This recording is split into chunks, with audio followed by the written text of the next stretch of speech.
Hello, my name is Grian, and today I'm going to be showing you how to make gardens in Minecraft. This is a suggestion I've had quite often, and I haven't really known how to tackle it. But I had a play around, and I came up with some ideas, and I shoved them all into one garden around this house here. I have recorded the building of this house. If it's something that you want, please comment below, or if you're like, oh, I know how to make that, no problem, then don't worry about it. So, let's get into it. We're going to start with a very simple fence that's going to go all the way around the house. You can come up with any design, or we can actually cover fences in another video some other time, but I'm just going to randomly place a bunch of cobblestone variety of blocks and make my way in a big rectangle around my house. I'm then going to reposition my house to make sure that I have the maximum space for my garden. So this is just a formality of the garden. It's probably best to have a fence. Right, so now we can actually get started. I'm going to create an entrance because this is going to dictate sort of where the paths are going to be, and in turn the paths are going to show us where the garden's going to be, and then I'll explain that a bit later. So in the corner here, I figure that a garden doesn't necessarily have to be a garden. You can sort of have a pseudo farm. So I'm adding a bunch of kind of fake olive trees or anything like that, and I'm decorating it with various blocks. And then I'm adding a farm itself, and you can also just have a farm and decorate it with leaf blocks and ferns and that kind of thing, and it actually complements a garden really nicely if you didn't want to just have flowers. So that's quite a useful part. And the next bit is to do the paths, which I mentioned earlier. Now, you can do whatever paths you want, but you can see that I'm sort of segmenting it out. It makes sense to have paths that sort of go around your garden and would allow you to go walking nicely. Now, I'm segmenting the garden up really nicely using the paths. Therefore, the paths dictate what your garden's going to look like, so think it through when you lay them down.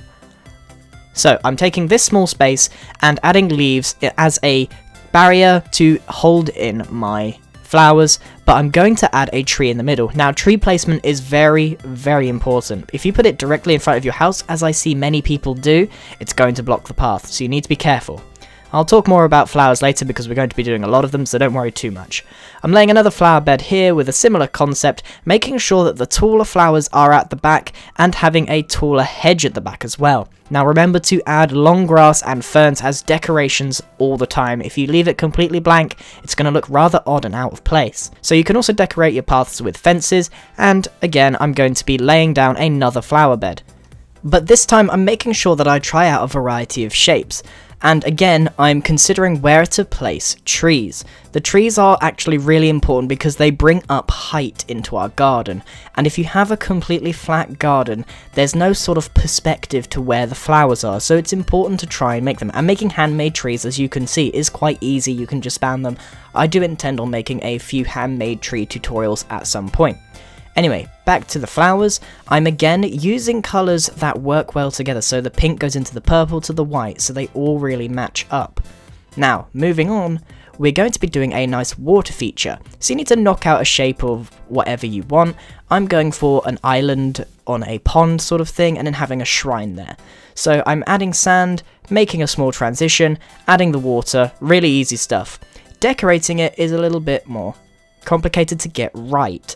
I'm not saying it's difficult, but you need to get it right. So I'm adding a bridge over the top there, and now I'm going to work on a stone for the water feature. You just sort of spam stone everywhere, and then add loads of mossy cobblestone and blocks that complement the rock itself. Add a quick waterfall, and it brings some perspective to your water feature. And when well executed, it looks really good.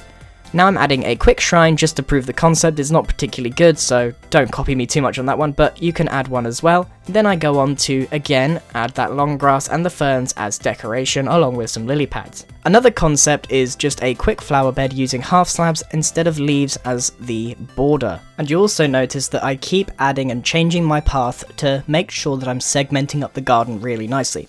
Now, moving on, you can create more handmade trees, but instead of just having them as small decorations, you can stack them up and have them as a border or an alternative to hedges or anything like that. Really nice idea. So I'm going to do one final flower bed, but this time using the leaves to create a shape. It actually looks a little bit like a bum. Whoops. And then again, adding all those flowers so it looks really nice. And those are all my ideas shoved into one garden there, and it actually ended up being really rather nice, even though I was just trying to show the variety of ideas that I had for this video. But it's all on a single flat surface. So now, let's move away from that. I want to show you something else. So while I'm preparing this, please pretend that this isn't on a giant block of grass and it's actually on a hill, surrounded by beautifully, magically generated Minecraft terrain. Okay, so what I want to talk to you about is landscaping. So what I'm going to do is draw a random shape, or well, not a random shape, but I'm going to draw a nice shape in front of my house. You'll understand the concept in a minute. So that stone is where I'm going to put my path, and I'm drawing another shape behind it. So, on the first one, I'm going to raise this up in cobblestone, 2 blocks, and make my way all the way round. I'm also going to do this on the second layer behind, and raise this up even higher than the first, like to 5 blocks. This will all become clear pretty soon, or some of you might even know what I'm up to. I'm now going to fill in grass on the first layer, and then again I will do that on the second layer as well. It's all starting to come together now and make some sense. So landscaping is creating this 3D effect. So it's like terrain without terrain. It's artificial. Although when you terrain it's artificial technically, this is really artificial. It's intentionally made to look man-made. So now I'm going to decorate these layers that I've just created, using half slab and some cobblestone staircase to make it look like it's weathered a bit. And those are really important, by the way, to make it look like these have been used, or, you know, they're old, because if they're just left at the couple of blocks thick, it looks kind of bad. So, decorating them is important. Now, going to go ahead and remember where I put that stone? I'm now going to make the path that goes all the way up to the house, and it's going to go up rather gradually using the half slab block. And how you do this is kind of up to you. I decided to make a sort of swerve and meander all the way to the top because I thought it looked rather nice, and you have to utilize the landscaping when you do it.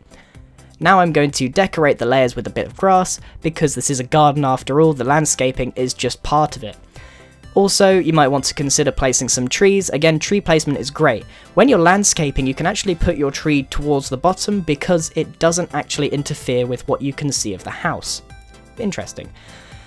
Now I'm adding all the layers of flour, and look how I am utilizing the colours. So I'm sort of segmenting it up, the pink at first, then the red, then another pink at the top, all using different colours, and they all match very good. So that's kind of it for the landscaping segment. You can see how this concept could be used in a variety of ways, and I really hope you do that. Hopefully you can mix up the landscaping with all the concepts used in the original garden. Hopefully this video has helped you a lot and sort of opened your eyes to how gardens could function in total. So you need that barrier, you need to create a segmentation using the pathways, and landscaping if you wish to do that.